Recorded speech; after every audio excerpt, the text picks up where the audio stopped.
नमस्कार दोस्तों, कैसे आप लोग? उम्मीद करता हूं अच्छे होंगे। आज हम लोग फिर देखेंगे 10 प्रश्नों के सीरीज में 10 अति महत्वपूर्ण प्रश्न जो सभी एग्जाम के लिए बहुत ही महत्वपूर्ण है। तो पूरा वीडियो आप लोग अच्छे से देखिएगा। 10 प्रश्न से हमारे लगभग 50 क्वेश्चन तो निश्चित ही क्लियर होंगे। तो पूरा वीडियो आप लोग अच्छे से देखिएगा। चलिए स्टार्ट करते हैं और देखते हैं आज का पहला प्रश्न। प्रश्न है, हिंडनबर्ग रेखा किन दो देशों के बीच की अंतर्राष्ट्रीय सीमा बनाती है? तो ये अंतर्राष्ट्रीय सीमा बनाती है किन दो देशों के बीच? जर्मनी और पोलैंड के बीच। जर्मनी और पोलैंड के बीच आंसर हो जाएगा ऑप्शन नंबर डी, जर्मनी और पोलैंड के बीच। इसे एक और नाम से जानते हैं, ओडरनिस रेखा। ओडरनिस रेखा। चलिए मैप में समझते हैं कुछ महत्वपूर्ण अंतर्राष्ट्रीय सीमा को। देख रहे थे हम लोग हिंडनबर्ग रेखा। हिंडनबर्ग रेखा या जर्मनी और पोलैंड के बीच की अंतर्राष्ट्रीय सीमा रेखा, ये है हिंडनबर्ग रेखा। वहीं हम लोग देख लेते हैं मेनरहीम रेखा। तो मेनरहीम रेखा या रूस और फिनलैंड के बीच सीमा बनाती है। रूस और फिनलैंड के बीच की सीमा अंतर्राष्ट्रीय सीमा कहा जाता है कौन सा? मेनरहीम। वहीं मैगिनोट रेखा, मैगिनोट रेखा जर्मनी और फ्रांस के बीच की रेखा कहलाती है मैगिनोट रेखा। कौन सी रेखा? मैगिनोट रेखा। और पिनरिज पर्वत भी इसी के बीच पाया जाता है। जर्मनी और फ्रांस के बीच अंतर्राष्ट्रीय सीमा बनाती है। 2 क्वेश्चन और आते हैं इससे। 38वीं समानांतर रेखा यह किन 2 देशों के बीच की जो है अंतर्राष्ट्रीय सीमा है? उत्तर कोरिया और दक्षिण कोरिया।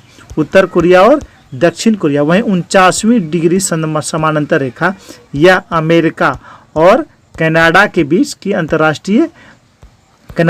अंतर्राष्ट्रीय रेखा क्या कहलाती है? ये कहलाती है 49वीं डिग्री। वहीं बात करें डुरंड रेखा जो भारत और अफगानिस्तान के बीच की अंतर्राष्ट्रीय सीमा रेखा था, जो अब अफगानिस्तान और पाकिस्तान के बीच अवस्थित है। वहीं मैकमोहन रेखा भारत और चीन, रेड क्लिफ रेखा भारत और पाकिस्तान। और बात करें हिंडनबर्ग जो रेखा है इसे एक और नाम से जाना, एग्जाम में इसका दूसरा नाम से भी क्वेश्चन आ गया है कि ओडरनिस रेखा। तो ओडरनिस रेखा, यही हिंडनबर्ग रेखा को कहा जाता है ओडरनिस रेखा। तो इसे भी आप लोग याद रखिएगा। चलिए देखते हैं अगला प्रश्न। प्रश्न है, मानचित्र पर आइसोहेल रेखा किसे दर्शाती है? आइसोहेल, इसे हिंदी में समधूप रेखा कहते हैं। क्या कहते हैं? समधूप रेखा कहते हैं। और इसे मिलाने वाली रेखा ये कौन सी रेखा होती है? समान धूप अवधि वाले स्थान को या स्थल को मिलाने वाली रेखा कहलाती है आइसोहेल रेखा। आंसर हो जाएगा ऑप्शन नंबर ए, समान लवणता वाले महासागर स्थान को मिलाने वाली, यानी उसकी लवणता समान हो तो उस रेखा को क्या कहते हैं हम लोग? तो उस रेखा को कहते हैं आइसोहेलाइन रेखा। अंग्रेजी में कहते हैं आइसोहेलाइन रेखा और हिंदी में समलवण रेखा। समान तापमान वाले स्थान को मिलाने वाली रेखा, तो इसे हम लोग क्या कहते हैं? तो इसे कहते हैं आइसोथर्म रेखा। आइसोथर्म और हिंदी में समताप रेखा। क्या कहते हैं? समताप रेखा कहते हैं। वहीं बात करें समान गहराई वाले महासागर स्थान को मिलाने वाली रेखा को कहते हैं आइसोबाथ। क्या कहते हैं? आइसोबाथ कहते हैं। और हिंदी में पूछा जाए तो उसे समगहरी रेखाएं कहते हैं। वहीं समान वायु दाब वाले स्थान को जोड़ने वाली रेखा समदाब रेखाएं कहलाती है। समदाब रेखाएं, और अंग्रेजी में इसे आइसोबार कहा जाता है। याद रखेंगे, हिंदी और अंग्रेजी दोनों एग्जाम में पूछ ले जाते हैं। वहीं समान ऊंचाई वाले बिंदुओं को मिलाने वाली रेखा को समुच्च रेखाएं कहते हैं। क्या कहते हैं? समुच्च रेखाएं हिंदी में, और अंग्रेजी में क्या कहते हैं? आइसोहाइपिस रेखाएं। वहीं बात करें समान वर्षा वाले स्थानों को जोड़ने वाली रेखा कहलाती है आइसोहाइट्स रेखाएं। क्या कहलाती है? आइसोहाइट्स रेखाएं, और हिंदी में इसे समवर्षा रेखाएं कहते हैं। चलिए अगला प्रश्न देखते हैं। प्रश्न है, मोसाद कहाँ की गुप्तचर एजेंसी है? तो मोसाद की बात करें तो ये कहाँ की गुप्तचर एजेंसी है? तो यह है इजराइल का। आंसर हो जाएगा ऑप्शन नंबर बी, इजराइल का जो है गुप्तचर एजेंसी है मोसाद, जो बहुत ही प्रचलित है, दुनिया में काफ़ी प्रचलित ये गुप्तचर एजेंसी है। वहीं बात करें मिस्र की, तो मिस्र की जो गुप्तचर एजेंसी है उसका नाम है मुखबरात। क्या नाम है? मुखबरात नाम है। वहीं इराक की जो गुप्तचर एजेंसी उसका नाम क्या है? अल मुखबरात। याद रखेंगे, मिस्र का केवल मुखबरात है और इराक की बात करें तो अल मुखबरात। वहीं रूस की गुप्तचर एजेंसी का नाम है KGB और GRU, ये रूस की गुप्तचर एजेंसी का नाम। वहीं बात करें चीन की गुप्तचर एजेंसी का क्या नाम है? तो सेंट्रल एक्सटर्नल लेजर डिपार्टमेंट। वहीं यूके की अगर गुप्तचर एजेंसी की बात करें तो MI यानी मिलिट्री इंटेलिजेंस 5 और 6, ये दोनों वहाँ की है। ज्वाइंट इंटेलिजेंस ऑर्गेनाइजेशन ये भी है। पाकिस्तान की गुप्तचर एजेंसी, अगर पाकिस्तान की गुप्तचर एजेंसी की बात करें तो ISI, जिसे इंटर सर्विसेज इंटेलिजेंस कहते हैं। वहीं जापान की गुप्त एजेंसी का नाम है नाइचो। क्या नाम है? नाइचो नाम है, नाइचो। और वहीं ईरान की गुप्त एजेंसी का क्या नाम है? तो ईरान की गुप्त एजेंसी का नाम है शवाक। क्या नाम है? शवाक नाम है। तो ये सारे आप लोग याद रखेंगे। चलिए अगला प्रश्न देखते हैं। प्रश्न है ओजोन परत रक्षण या संरक्षण दिवस कब मनाया जाता है? तो ओजोन परत संरक्षण दिवस यह मनाया जाता है 16 सितंबर को। कब मनाया जाता है? 16 सितंबर को मनाया जाता है। आंसर हो जाएगा ऑप्शन नंबर सी, 16 सितंबर। कुछ सितंबर की महत्वपूर्ण हम लोग दिवस को देख लें। 5 सितंबर को हम लोग मनाते हैं कौन सा दिवस? शिक्षक दिवस मनाते हैं। क्या मनाते हैं? शिक्षक दिवस, डॉक्टर सर्वपल्ली राधाकृष्णन के जन्मदिन पर। वही बात करें हम लोग 8 सितंबर को हम लोग क्या मनाते हैं? अंतर्राष्ट्रीय साक्षरता दिवस। अंतर्राष्ट्रीय साक्षरता दिवस मनाते हैं। वहीं बात करें 14 सितंबर को 14 सितंबर को हम लोग हिंदी दिवस मनाते हैं। क्या मनाते हैं? हिंदी दिवस मनाते हैं। वहीं बात करें 15 सितंबर को हम लोग मनाते हैं अभियंता दिवस यानी इंजीनियर्स डे। वहीं बात करें 27 सितंबर को हम लोग मनाते हैं विश्व पर्यटन दिवस। विश्व पर्यटन दिवस मनाते हैं। वहीं बात करें 21 सितंबर को हम लोग क्या मनाते हैं? तो विश्व शांति दिवस। विश्व शांति दिवस मनाते हैं 21 सितंबर को। तो ये सितंबर के कुछ महत्वपूर्ण दिवस थे। चलिए अगला प्रश्न है मैन एंड सुपरमैन किसकी पुस्तक है? तो ये पुस्तक जो है इसके लेखक कौन सा है? ऑप्शन में बढ़ा लीजिएगा, ऑप्शन में नहीं दिया गया है। तो ये पुस्तक है जॉर्ज बर्नार्ड शॉ। ये इनकी पुस्तक है man and Superman. George Orwell की एक प्रमुख पुस्तक है, फेमस पुस्तक है एनिमल फॉर्म। क्या नाम है उसका? एनिमल फॉर्म नाम है, एनिमल फॉर्म। वह मैक्सिकम गोर्गी, इसकी जो प्रमुख पुस्तक है उसका नाम है मदर। क्या नाम है? मदर इसकी प्रमुख पुस्तक का नाम। वहीं अरस्तु की पुस्तक है पॉलिटिक्स। क्या नाम है? पॉलिटिक्स नाम है, अरस्तु की फेमस पुस्तक है।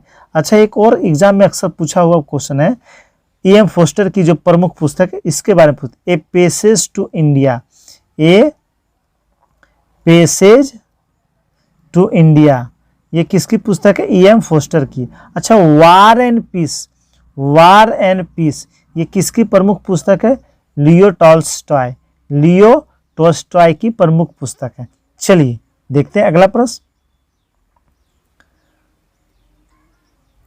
प्रश्न है अलगुहास जलधारा किस महासागर की गर्म जलधारा है? तो अलगुहास जलधारा यह हिंद महासागर की गर्म जलधारा है। आंसर हो जाएगा ऑप्शन नंबर ए। हमेशा एग्जाम में जलधारा से क्वेश्चन पूछ ही लिए जाते हैं। चलिए मैप में समझ लेते हैं।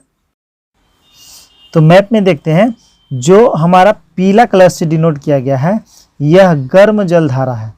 पीला यानी येलो कलर वाले को गर्म जलधारा से डिनोट किया गया है, और जो ब्लू कलर है वह ठंडी जलधाराएं। बात करें हिंद महासागर, तो ये हिंद महासागर का इलाका है। मोजाम्बिक, अलगुहास, सोमालिया, ये सारी जो है मेडागास्कर, ये सारे हिंद महासागर की गर्म जलधाराएं हैं। पश्चिमी ऑस्ट्रेलियाई की जलधारा, यह हिंद महासागर की ठंडी जलधारा है। बात करें अटलांटिक महासागर की, तो ये अटलांटिक महासागर, इसकी जो गर्म जलधाराएं हैं उसे देख लेते हैं। ब्राज़ील की जलधारा, इधर आ जाइए, फ्लोरिडा की जलधारा, गल्फ स्ट्रीम, इमर्जिंग जलधारा और लेनेल जलधारा, ये अटलांटिक की गर्म जलधाराएं हैं। इसकी ठंडी जलधाराएं की बात करें तो लेब्राडोर की जलधारा, केनारी की जलधारा और वेनेजुएला की जलधारा, ये जो है अटलांटिक की ठंडी जलधाराएं। वहीं बात करें प्रशांत महासागर की, तो प्रशांत महासागर ये दोनों देख लेते हैं हम लोग। तो इसमें अलास्का ये कैसी जलधारा है, तो अलास्का ये प्रशांत की गर्म जलधारा है। कैलिफोर्निया की जलधारा ये प्रशांत महासागर की ठंडी जलधारा है। वहीं पेरू और हम्बोल्ट ये भी प्रशांत महासागर की ठंडी जलधारा है। और इधर आ जाइए हम लोग, तो क्यूरोसियो ये प्रशांत महासागर की गर्म जलधारा है। और क्यूराइल यह जिसे ओयोसियो की जलधारा भी कहते हैं, यह प्रशांत महासागर की ठंडी जलधारा है। जलधाराएं का एक ट्रिक है, जो जलधाराएं भूमध्य रेखा से दूर जा रहा है वह कैसी जलधाराएं होगी, गर्म जलधाराएं होगी। और जो भूमध्य रेखा की ओर आ रही है जलधारा, वह ठंडी जलधाराएं होगी। चलिए अगला प्रश्न देखते हैं। प्रश्न है, वायुमंडल में नियोन गैस की मात्रा कितनी है। तो नियोन गैस की मात्रा वायुमंडल में कितना है, तो 0.0018%। 0.0018% किसकी मात्रा है, नियोन की मात्रा है। वहीं अक्रिय गैसों में सबसे अधिक मात्रा है ऑर्गन की। ऑर्गन, वायुमंडल में ऑर्गन कितना प्रतिशत है, तो ये है 0.932%। 0.93% ये ऑर्गन की मात्रा है। वहीं वायुमंडल में अगर बात करें तो सबसे अधिक पाए जाते हैं नाइट्रोजन गैस, 78.03%। 78.03%। उसके बाद ऑक्सीजन कितना, 20.99, जिसे 21 के आसपास रखते हैं हम लोग प्रतिशत। वहीं ऑर्गन, तो हम लोग देख लिए ऑर्गन पाया जाता है 0.932%। वहीं कार्बन डाइऑक्साइड 0.03% कार्बन डाइऑक्साइड पाया जाता है। वहीं बात करें, ये हम लोग देख लिए नियोन गैस 0.005%, ये इतना प्रतिशत हीलियम पाया जाता है।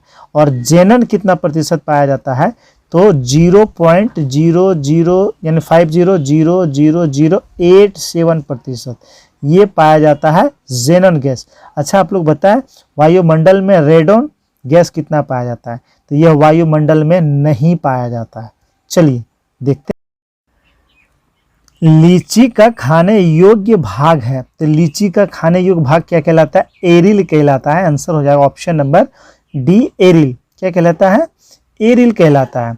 वहीं बात करें, कुछ एग्जाम में पूछे जाने प्रश्नों को हम लोग देख लेते हैं।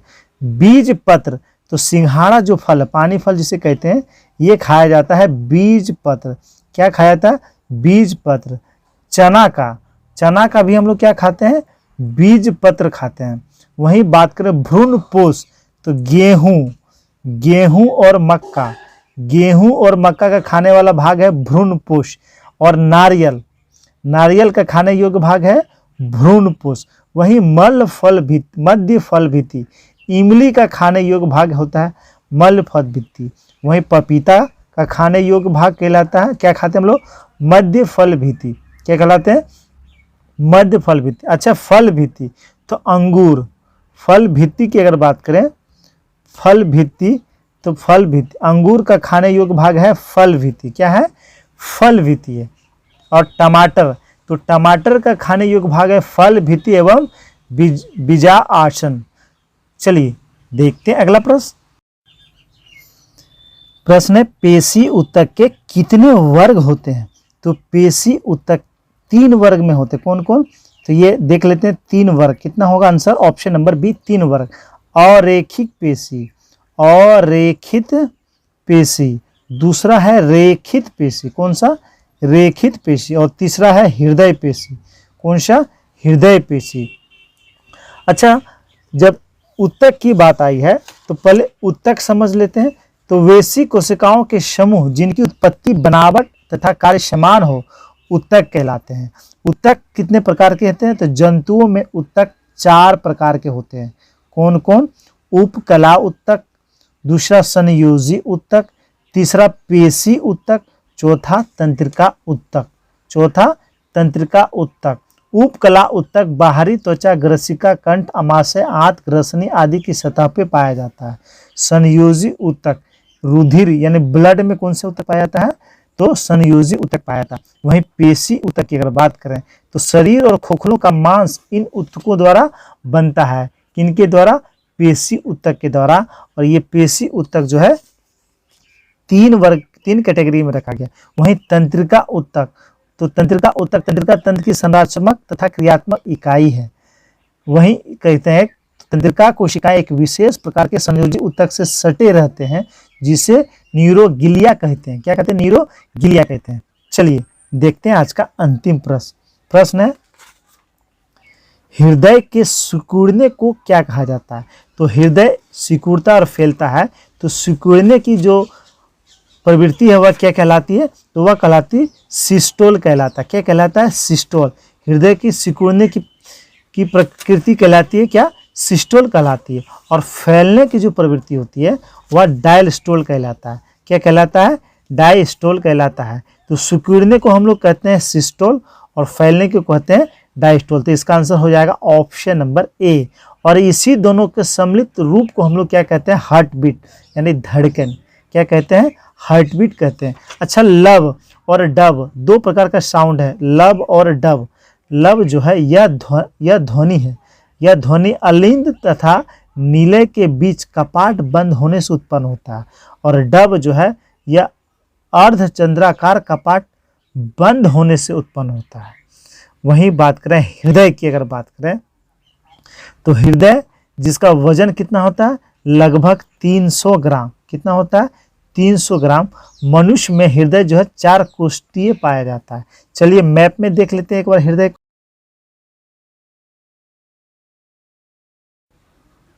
हृदय की बात करें तो हृदय 4 कोष्ठीय होता है। सबसे पहले 2 पार्ट में बांटते हैं। तो ऊपर वाला ये जो पार्ट कहलाता है ये अलिंद कहलाता है, और ये नीचे वाला पार्ट क्या कहलाता है? नीलय कहलाता है। फिर इसे हम लोग 2 पार्ट में बांटते हैं। तो ये वाला इधर वाला ये पोर्शन है ये कहलाता है बायां अलिंद, ये कहलाता है दायां अलिंद, ये कहलाता है दायां निलय और ये कहलाता है बायां निलय। वहीं बात करें धमनी, तो धमनी क्या करती है? सुधीर रक्त को, धमनी का क्या कार्य है? सुधीर जो यानी शुद्ध ब्लड को शरीर के सभी अंगों तक पहुंचाता है। वहीं शिरा क्या करता है? जो अशुद्ध रक्त है उसे हृदय तक पहुंचाता है, शरीर से हृदय तक पहुंचाता है। वहीं फुफुंद धमनी जो है यह ऐसा धमनी है जो अशुद्ध रुधिर का संवहन करता है, जिसमें ऑक्सीजन नहीं रहता है। वहीं बात करें फुफुंद शिरा, तो ये जो फुफुंद शिरा है ये क्या करता है? तो यह ऐसा शिरा है जो शुद्ध रक्त का संवहन करता है। और सबसे बड़ी शिरा जो है वह निचली महाशिरा है। सबसे बड़ी अगर शिरा है तो वह कौन सी शिरा है? निचली महाशिरा। ये सबसे बड़ी शिरा होती है हृदय में। चलिए दोस्तों, ये था 10 महत्वपूर्ण प्रश्न जो सभी एग्जाम के लिए बहुत ही महत्वपूर्ण है। तो पूरा वीडियो आप लोग देखिए, लिखने का कोशिश कीजिए, समझने का प्रयास कीजिए। डाउट हो तो कुछ और वीडियोस में देखिए, डाउट क्लियर कीजिए, तब एग्ज़ाम में आपको सफलता मिलेगी। दोस्तों, अगर वीडियो वास्तव में अच्छा लगा हो तो लाइक कर देंगे और अपने अपने ग्रुप में शेयर कर देंगे। धन्यवाद दोस्तों।